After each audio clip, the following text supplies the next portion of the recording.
guys know what time it is. We are live in effect. This is the Locker Room Show. I'm super pumped up for tonight's show. We got a special one for you guys. But first and foremost, let me introduce my boy that always holds me down from St. Louis, none other than the great Q, the Guru. What's going on, Guru? What's going on, Coach? What's going on? How you feeling this week, man? Hey man, we got a lot to talk about, dude, as always. And I got one of my young pups in who's now a Yeah, big dog, so I'm yeah. happy. I'm happy. That's Yes, sir. All what's right, up. That's so what's up. It's gonna be a good one.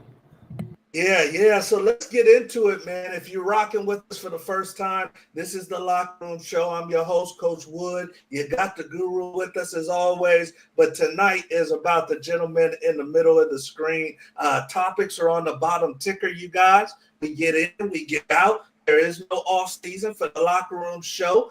The young man that you see in the middle of the screen is a bona fide dog, you guys. This is someone that I've known since he was in high school, coming out of Illinois, and he was great back then. And now people are just starting to give him his flowers. So he's got a lot more football to go, you guys. He's protecting the blind side, which is the money position at Colorado State for their quarterback. Originally, you guys know this is a new day and age with the transfer portal. Originally started at HBCU, Lane College out there in Tennessee, and very excited to give this man his just due and talk to my very own Saveyon Henderson. What's going on, Sir. superstar? How we doing? Everything is good, man. Pleasure to be No, here. man. That's what's Yeah, up. we've been pumped up to have you on. I know you've been busy. There is no off season for you because you're playing big time football, but I appreciate you taking the time. Yes, sir. Thank you. Yes, indeed. So, hey, if you haven't already and you guys are joining us for the first time, please make sure that you like, subscribe, and share. We're going to grow this football community organically, and we need your hand in that. But let's get on to the show, you guys. Once again, this is a young man playing big-time football. I know some of our audience is going to want to play some big-time football. Started off at Lane College and HBCU. We originally evaluated you as a Division I athlete, football player. So, we spoke into existence what you're living now, and it was all your hard work. But what made Lane the right spot for you out of college? Yeah, man. With COVID happening, it was very detrimental to our era, and it was very unfortunate during the time. But as time kind of went on, I kind of looked at it as a positive. My mom actually went to a HBCU called Kentucky State University, which, if you guys don't know, is a rival to Lane College. And so, things weren't looking very well. And so my mom was like, you know what, I'm going to step in and do what I know best, which is education. So I was able to get into Lane College, and I talked to the coach, and they wanted me. And so, it was an opportunity that I wasn't going to let pass me by. Yeah, no, that's right, man. And you took it the bull by the horns with Lane, and I believe you started every game since you got there, from your freshman year, and then obviously now you're at Colorado State. I want to talk to you, Saveyon, because we're in this era, man, of the transfer portal, obviously. And you made the decision to go from Lane to Colorado State. It looks like it's the right decision for you. But what made you think about doing that? And what made that right? Because you could go somewhere and regret it, So Yeah. what made Colorado State right, and what made leaving Lane right? Yeah. First, I want to say for any athletes growing up or that's in high school and, about to transition to the next level, whatever school you go to, you should be proud of yourself first. And don't go into that process thinking about transferring because it doesn't work out. The process in terms of leaving Lane and then getting to Colorado State was nothing but faith and prayer. I had no clue what I was going to do. I remember even when I entered the portal my sophomore year, I was terrified. I remember telling my mom, like, are we sure this is the right decision? And I had schools showing interest and, kind of giving me a little buzz, but it wasn't anything that was going to be set in stone until, that paper was signed. So I think honestly, just the confidence and belief in my Lord and Savior Jesus Christ is honestly what allowed me to feel so comfortable and confident in making the decision to get to Colorado State. That's what's up. And did you have a chance? Because a lot of people don't know how the transfer portal works right now. Did you have a chance to go on campus before you made the decision, look people in the eye, or did you have to make that decision from Lane? Yeah, so mine was actually kind of unique. When I entered the transfer portal, it was a little bit later. We were in the dead period, approaching, I should say. So I did not get a chance to go on campus to Colorado State. I didn't even get to meet any coaches face to face. Wow. Yeah, which is unheard of, honestly, and kind of sounds crazy if you're making a decision to go to a school across the world that you've never even been in, But I got on FaceTime with my former offensive line coach, which is Bill Best at Colorado State, and then the head coach, which was Coach Norvell. And so I just had to pray about it and hope to feel a good feeling from them, and kind of just trusting their word. And that was all I had, was their word. I couldn't put anything else on it because it wasn't no pen to paper yet, or it was nothing but their word. So that's where the decision came from. Wow. And I know it's a little more streamlined now, but it is a tough decision for the kids to go into the transfer portal. And speaking of Mom, I think she's with us, the great Sharnice, coming in saying, let's go, Saveyon. And it is great to see you, Sharnice, and all those long talks when this young man was coming out of high school. So thank you for rocking with us tonight. So proud of your son.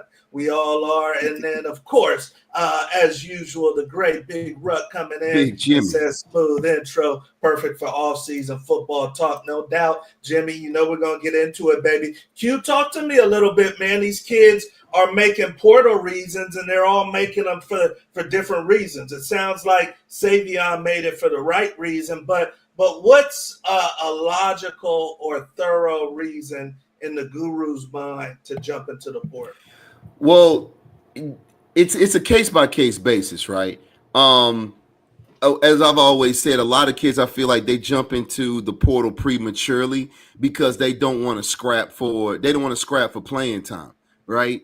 Okay. Obviously, Saveyon was a D1 prospect out the gate, so he's at where he belongs anyway, right? So that made more sense to him to be like, hey, Lane got me in the door. I got some film. I do have a feel for the college game, but I know where I'm supposed to be. So him move that's simply put, he's at where he's supposed to be anyway. But the key was, I'm saying, he graded out as a D1 player anyway.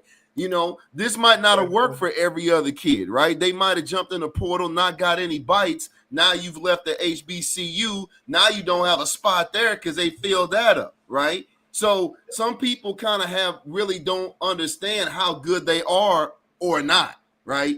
Saveyon was that good from day one. You know what I'm saying? So it was more along the lines, blessings to Lane, but that was really to keep the rust knocked off. Let's be real. You see what I'm saying? Gotcha. That's why it worked out for him.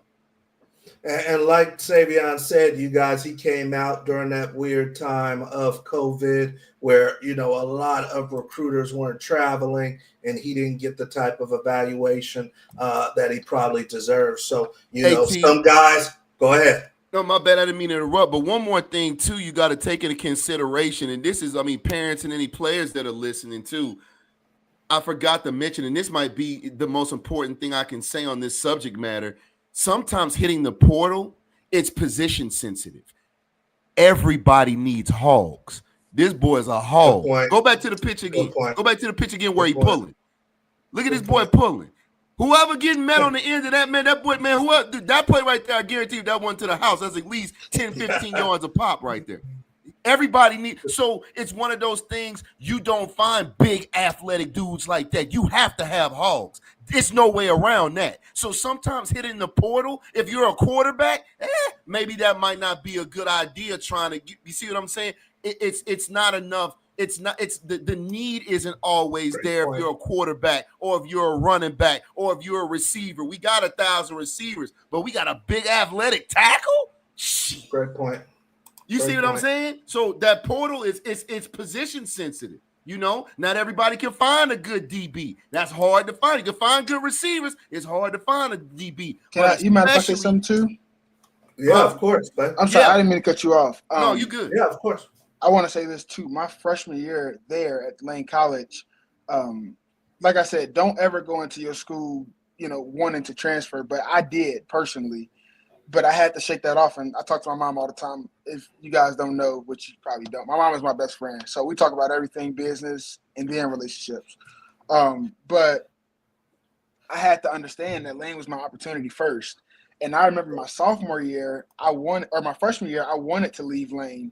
And I talked to my position coach, which is my trainer. I've been training with him since I was in about sixth, seventh grade. And I asked him, like, do you think I'm good enough to transfer and, get out of this D2 space? And I remember him saying, well, let me talk to some other people and let's see what other people think, which was an old recruiter. And I tell you, that college recruiter hurt my feelings because I was not ready my freshman year. And I had to learn the difference between my feelings being hurt or did I want to hear the truth and learn constructive criticism. Yeah. And so my sophomore year, I just took it into account that I wasn't ready and how did I want to prepare myself to be ready. So that sophomore year, I didn't go in thinking about transfer, and I just came in to play and, be that better person. Get better. So yeah. That's ultimately what allowed me to be able to enter that space to transfer to Colorado State too. No, that's a great point, Saveyon. I'm glad you shared that because, and to your point, Guru, is like what you have in your head may be different than what the recruiters think. Yeah. And you may mess up some money thinking you're ready and you're not, you guys. So thank you for sharing that right there. That's a big one right there. On to our next topic, you guys. And this one is big, and I'm very interested in finding out your opinion on this, Saveyon, because we're in this portal era where guys are moving, and some of them are moving for money. And there's different things on the agenda now. When Q and I were in college, it was either the NFL or maybe your degree or maybe a championship. Now free you guys got free labor. Yeah. Now you guys got the triple dip. You got the scholarship. You can get the degree. You got the NIL. You got the settlement money. So I want to ask you, Saveyon, and we'll start with you. You got your teammates. You got your championship opportunities. And then, of course, you got the NFL on the radar when you're playing at your level. So I want to ask you, man, of all the top things that guys are thinking about nowadays, and they're right here on the screen, rank these items for me. When you think about your teammates, when you think about those locker room discussions, when you're texting back and forth with your boys, how would you rank these things as far as your teammates? Priority. I would first rank the degree. I think we all are supposed to go in with the mindset to go into college to get a degree. It's free education, which is not promised to anybody. And it is a blessing to be able to have it. And then your teammates. You can't play on the field with your brothers if you don't have good grades. You miss a lot of opportunities for the NFL, for the NIL, and for the championship when you don't have the grades, so you can't play with your teammates. Then I would go championship. I think every competitive person wants to win. It's in our nature. If you like playing football or any sport and you work your tail off to accomplish the end goal, championships are bigger than any NIL or anything bigger than that because it's you and your brothers accomplishing the same goal that you guys had in mind, whether it was in fall camp or winter workouts. I would go NFL next, personally, because it's always been a dream of mine. The NFL is something that's not promised, and I think a lot of guys kind of miss that, once they hear the NIL and they think of the figures and just how much money you can make at that moment in time. But the real question I think a lot of guys have to ask themselves are you playing football for the money or to accomplish your dream? And then I'll put NIL last. Gotcha. Great point right there. And obviously, Saveyon is a special young man. That's why he's the left tackle of the team, because he's a leader. He's a special young man. But Q, talk to me. I mean, we are in a new day and age, man. Right here, this gentleman got a sign up, and he's saying his toddler is ready for some NIL money. So when the guru thinks about college football today and thinks about today's locker rooms, how do you think that these items are ranked? I mean, I would say, your degree first. I would say your degree first. I would say second, I'm gonna say my teammates, NIL, the league, and then the championship. At the tail end. Um, because it's education, obviously, man. Is first and foremost. Your teammates is what's gonna help you. Is what's gonna help you as far as your production, even though you're a good player. Whether it's O-line, your DB unit, wide receiver unit, or whatever, man, you guys are at a unit. So you have to produce as an individual. But when you have guys next to you that are dogs, man, and you look better as a team, obviously, man, your NIL you're gonna have more opportunities. And then let's be honest, as far as the NFL, often enough, and it's a statistical fact that guys are often drafted from winning teams. Right, you do have a couple guys here and there that are, from Appalachian State or whatever the case may be. But if you see guys from the Georgia, Alabama, those type of schools, because they have a history of winning. That means that means the level of product that they put out is NFL caliber, right? Okay. So but it's one thing, Saveyon, I would like to correct, and I've been trying for years to get this out of student athletes' head, because we've always said that all the way back from our era, even older than us. A degree as a student athlete is not damn free. You work your ass off for that every day. It's give and take, because that university is allowing you to go to school. But guess what, folks? I've never seen anybody. How can I say? I've never seen a stadium with 80,000 people to watch a kid do a science project, right? So let's be honest with ourselves. The football program funds everything, even the hoop squad. The hoop squad's only 12 dudes. Football pays for everything. Without football at a D1 school, it's nothing. It's nothing. No offense to the women's sports, no offense to the hoopers, but they can't carry, except if they're an extremely small school like St. John's, a lot of, schools on the East Coast where they have, historically great basketball teams. But we're talking about Colorado State, Kansas, Florida State. These major schools like we went to, the football team, that revenue pays all the professors, all the coaches, all the everybody. Hell, even the parking attendants. Everybody associated with that university, the football funds everything. So it's not free. Yeah, because guess what, right, big dog? You tell us how you're up at 5, 6 o'clock in the morning lifting, doing power cleans. Who's doing power cleans at 5:30 in the morning, dog? That's not free. So whether it's you, Saveyon, or any of your friends, don't ever say that a degree is free. You work for that. No, absolutely, point, man. And you could drop the mic on that, and even Mama's coming in and says, "Tell him, Guru." And she knows, because she knows there's times she can't get a hold of her boy because he's out there working and doing his thing. And Big Ruck saying even Appalachian State is a winning team. They are not getting the first week of the season. Homecoming games versus Michigan. Yeah, that's definitely right there, Big Ruck. So you guys, there you go.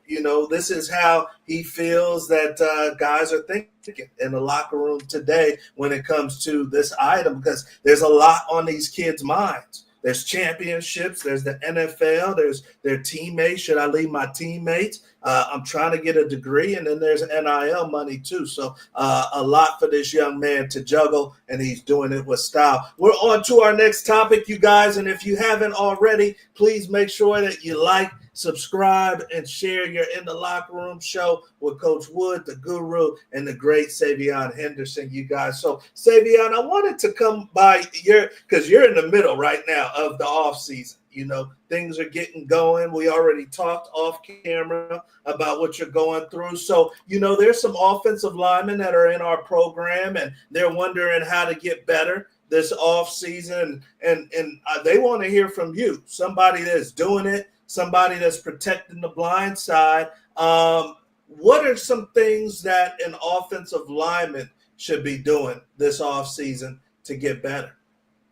For starters, studying as much as possible. We are in an era right now where technology and social media is our best friend. And there are so many guys that are former players that are giving so many gems that I think people need to take advantage of. Okay. Whether you're talking about meal plans or footwork or techniques, there's guys like Lane Johnson, who's the starting right tackle for the Eagles for I think 12, 13 years now.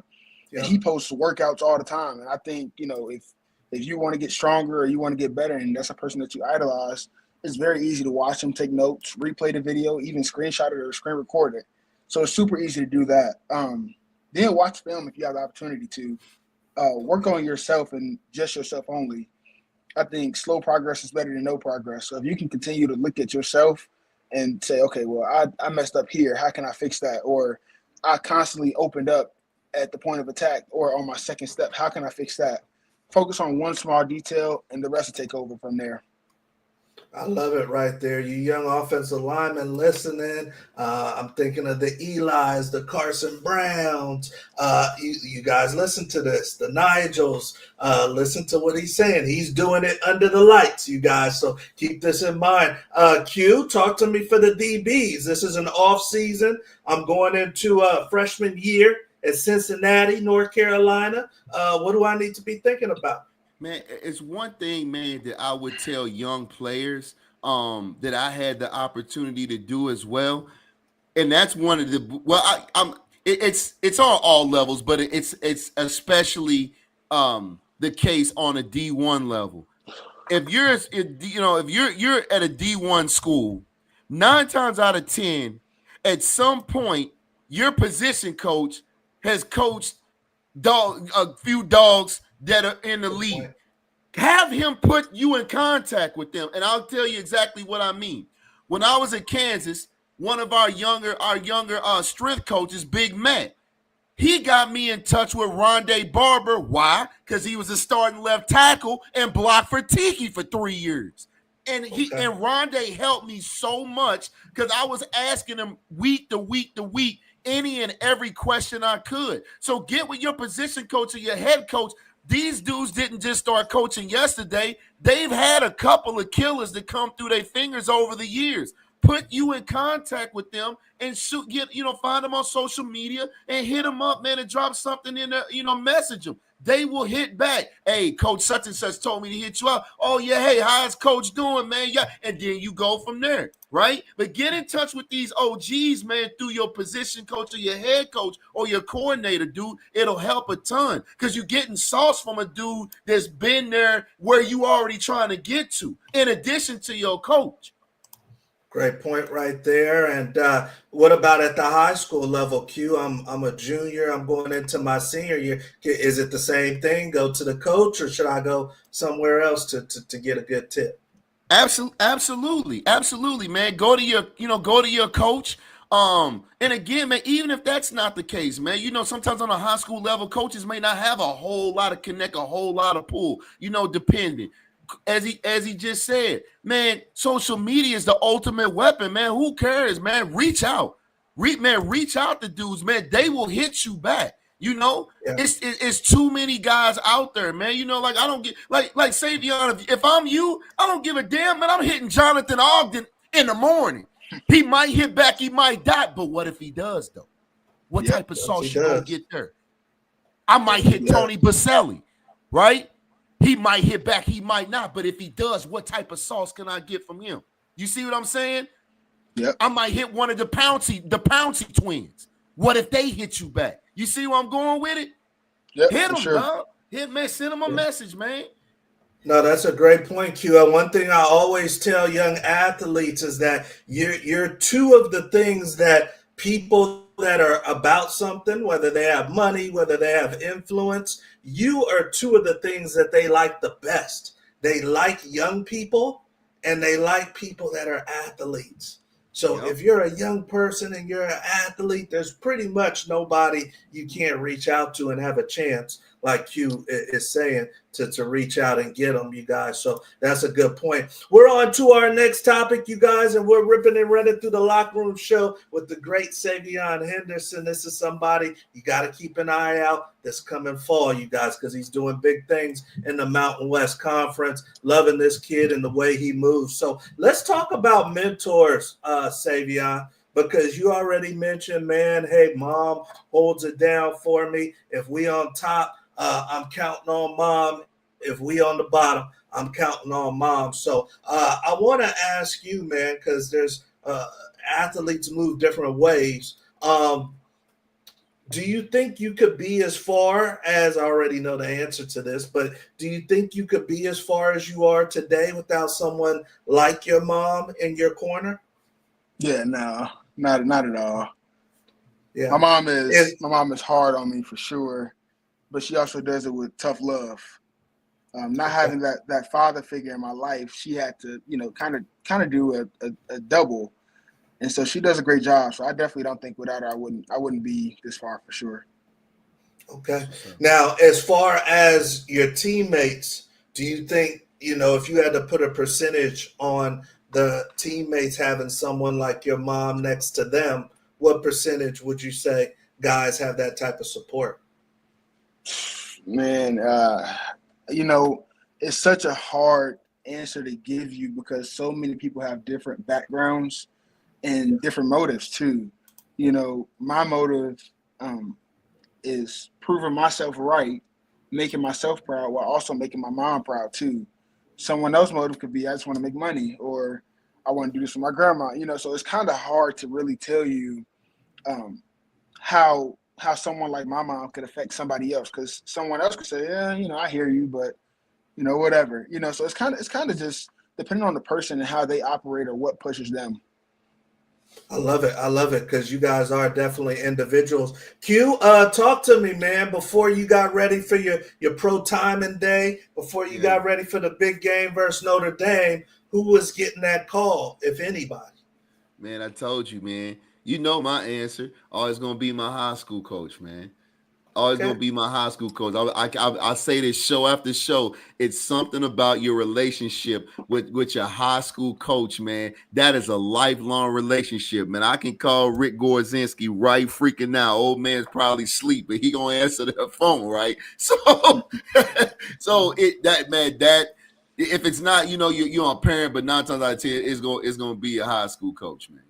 Does everybody need that from the ballers that you've been around and you've seen from high school through college, professionally? Did everybody have someone like that was balling? And not everybody has it, but those are the guys you see derail themselves. Those are the ones. And here's the sad thing: not just the ones that derail themselves. Those are the most talented ones.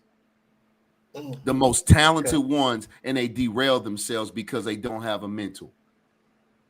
Okay, all right. It's not the dude with the 3s and the 4s. It's the kid that when you look at him, you're like, we know he's going to the league, and somehow, some kind of way, he goes from an orange jersey to an orange jumpsuit. Okay, all right. And that's a pretty straightforward visual right there, you guys. Q is saying that it could have been a mentor away. Somebody's breakthrough, somebody's blessing could have been a mentor away. So you young athletes, keep that in mind as you want to climb this ladder of football success. Who can you call?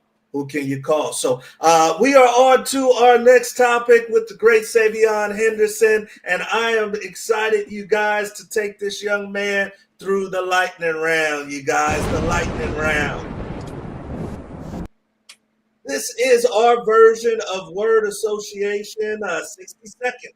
We're going to take Saveyon, the blind side left tackle for the Colorado State Rams, through a little bit of a blitz here. Now, I was never expecting to let a Colorado State Ram, considering that I'm a former Buffalo, but I figured that the guru can let a K-State Wildcat like Michael Bishop know that I can do that, especially for my superstar here. No Cornhuskers, though. No Nebraska. Yeah, no, we can agree on that. Yeah, no. You ain't getting on if you're a Nebraska Cornhusker. I don't care what you do. But we got the superstar tonight. So, hey, he's got 60 seconds, you guys, to get through our version of word association. Let me get my stopwatch ready here. And we're going to put him for blitz. He's used to protecting the blitz, so we're going to see how he does with this. We're going to put you through a blitz, Saveyon. You got 60 seconds. I've got some either or. I've got some word association, just some individual people, and you got to say the first thing that comes to your head, unfiltered. Okay? Okay. Yeah. All right. So he's got 60 seconds. Now we give one for tech delay if you're joining us for the first time. So he even gets one added to his score for tech delay. We do not do this for fun. The magic number's 15. So Evan Brennan, the sports agent, got to 15. Saveyon, if you could get to 15 or higher, it's a dinner on the locker room show. All right. Now, this might not be a Fowler Nicolosi dinner, your quarterback, because I know he's getting some NIL money, but we're going to hook you up. So let's get after it, y'all. First thing that comes to Saveyon's mind, we got him at 0. He's got 60 seconds to get to 15. All right. First thing that you can think of, try to keep it short. Try to keep it to one word so you can move. All right. Number 1, the lightning round. Hopefully I pronounced this right. First thing that comes to your mind. Crete Monet High School. Go. Win. Favorite cereal. Frosted Flakes. Jackson, Tennessee. Wins. Best player you ever played against. Muhammad Kamara. Jalen Hurts or Trevor Lawrence. Jalen Hurts. Braden Fowler, Nicolosi. W, man. Ride a bull or go on a snowboard. Go on the snowboard. Favorite game day song. He's rolling. Kurt Franklin, Smile. Retire mom from work or buy mom a house. Not Mama House. Cardi B or Megan Thee Stallion. Cardi. Lasagna or enchiladas. 55 seconds. Lasagna. Trent Williams or Laramie Tunsil. Laramie. Fort Collins, Colorado. Time. We'll give it to you. You gotta be close. Colorado. First thing that comes to your mind. Fort Collins, I think of New Home. New home. I heard that. All right, you guys. He was rolling. He was rolling just like a left tackle. He was on his toes. He's on his toes, baby. Yeah. So let's see here. Let's see. We got to add it up. Now, 15's our number. 14 got him in the mix. 14 gets him in the mix. All right. So first one, Crete Monet, that's his old high school. He says wins. It's number 2, favorite cereal. He's going with the Frosted Flakes. I'm rocking with you on that. Number 3, Jackson, Tennessee. That's where Lane College was. He says wins again. Number 4, best player you ever played against. He said, did you say Muhammad Kareem? Muhammad Kamara. Muhammad Kamara. He was a teammate of mine. Yeah, he was legit. Muhammad Kamara. I know he's in the league now. Let's see. Number 6 right here. Jalen Hurts and Trevor Lawrence. He's going Jalen Hurts. Number 7, Braden Fowler Nicolosi, his quarterback. He said W, man. Number 8, ride a bull or snowboard. He says, put me on the snowboard. I'm in Colorado. Number 9, favorite game day song. He says, Kurt Franklin, Smile, old school. Number 10, retire mom or buy the mama home. He says, I'm going with buy mama home. Number 11, Cardi B or Megan Stallion. He says, give me Cardi B. Number 12, lasagna, enchiladas. He got excited over this. He said, give me the lasagna. And then number 13, Trent Williams or Laramie Tunsil. He says, give me the younger cat, Laramie Tunsil. And then number 14, number 14, Fort Collins, Colorado, my new home. So with the tech delay, ladies and gentlemen, he ties the great Evan Brennan. So he has 15. Nice. Evan has 15. So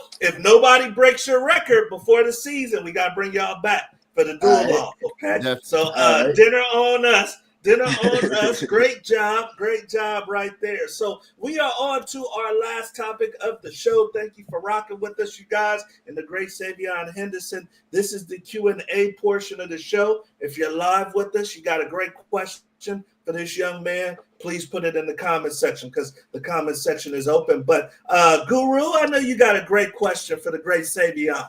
Definitely. So the question I gotta ask you, big man, is what was the transition going from an HBCU to Colorado State? Because you're going from an HBCU, you show up in Fort Collins, it's like it's a nice abundance of Caucasians and snow here. Yeah, interesting. Yeah. How we do that? Yeah, man. It was a long journey, man. I remember I was just telling some of my homeboys, my previous teammates, when I first got here, I was lost.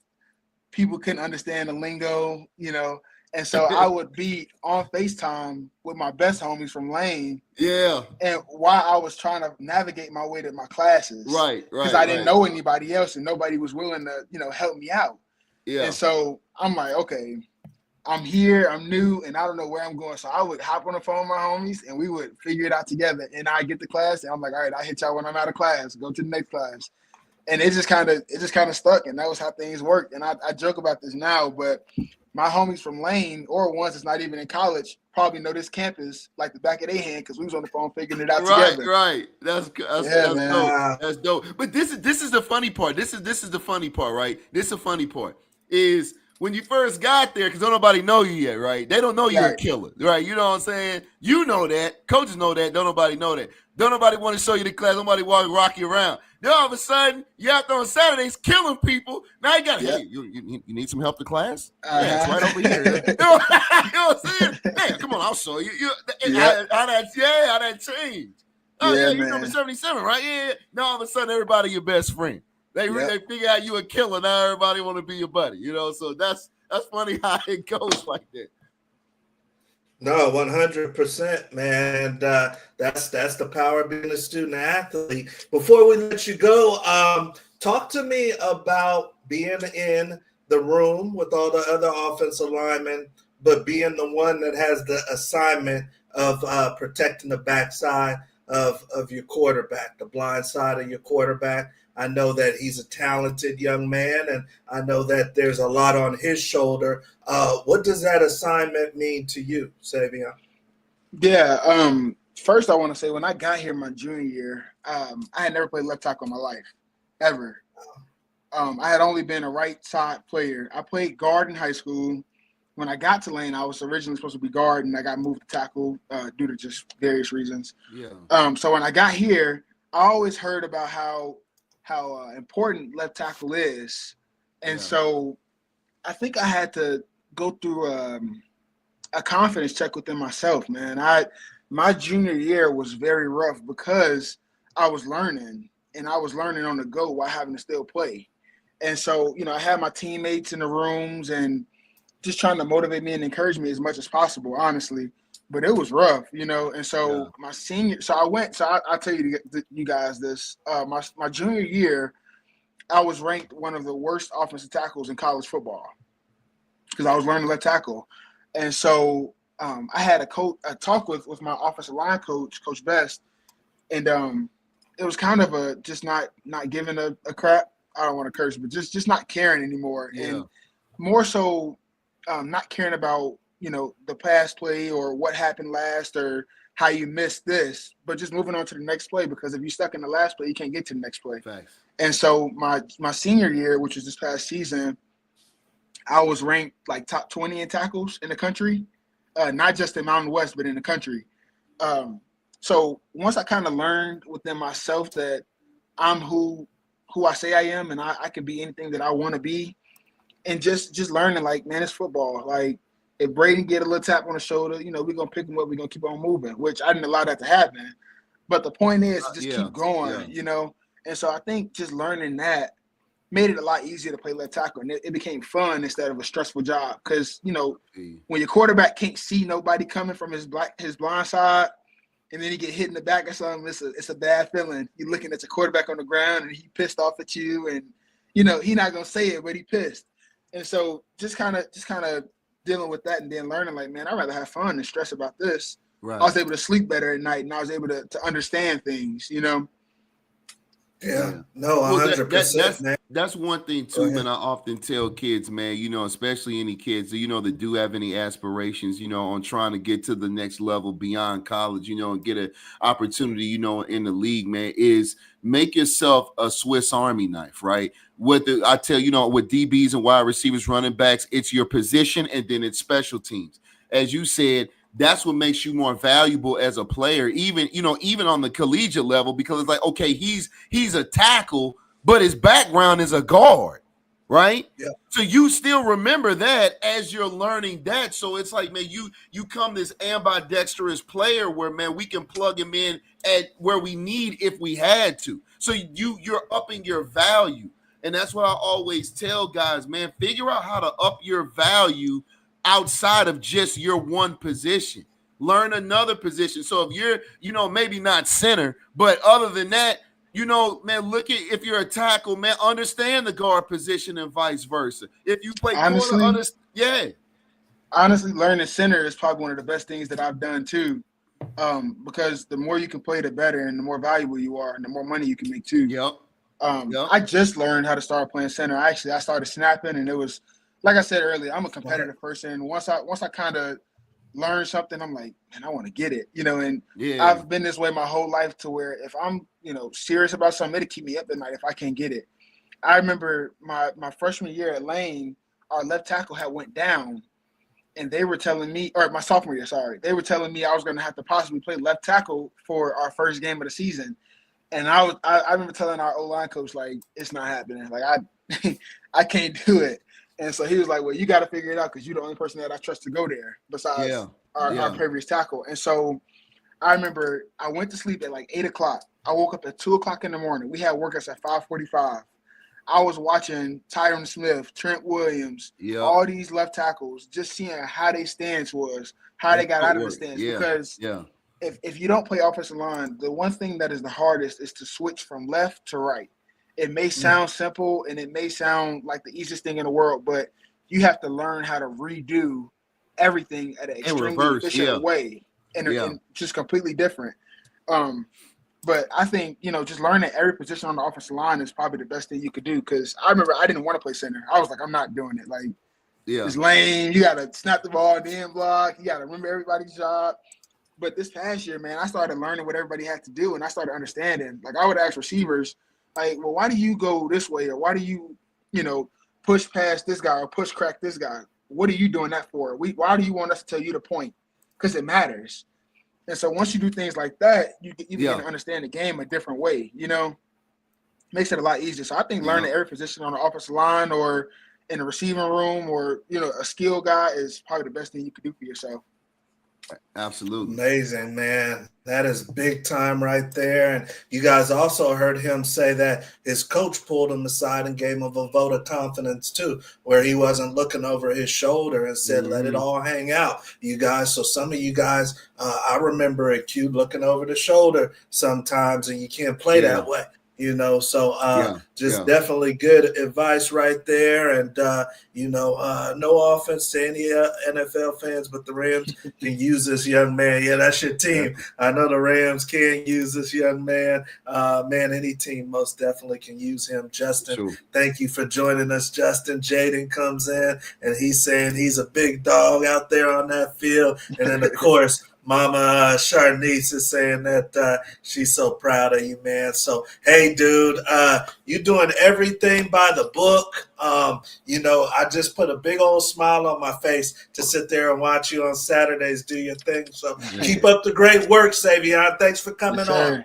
Thank y'all for having me. I appreciate it. I'm a man for sure. Yes, indeed. So, hey, you guys, that is the great Saveyon Henderson. Q, I knew right away, man, that he was a dog, but for some reason, the colleges didn't jump right away. I know he was going through COVID, but the colleges didn't jump right away. But he said, hey, I'm not going to let it stop me. I'm going to keep pushing. Right. No, and that was like I said, that was the best move because a lot of kids, let me tell you what a lot of kids would have done. A lot of kids that had already had graded out of the D1 player and know they were supposed to be on a D1 level, they would have Yep. tried to sit out, right? Or try to be stubborn. And he went the lane, like I said before earlier in the show, he went the lane, which was a great move because not only did he get bigger, stronger, and more knowledgeable up his IQ, he kept the rust knocked off because he still live bullets. It may not be at the level that he's supposed to be, but live bullets are live bullets, and that's going to keep that rust knocked off, right? So that's why he ended up, he by the time he got to Colorado State, he was ready to go. So you advise instead of taking a year off, you think continue to develop. Absolutely. No, you got to keep that rust knocked off, man. If it's D1 AA, D2, man, if you're a dog, you'll get back to the D1 level. Yeah, that won't be an issue at all. But you got to keep that rust knocked off. You can't sit, man. You can't sit. And training is great, but it's nothing like, man, putting pads on and live bullets, man. You got to have that. You got to have that type of work put in.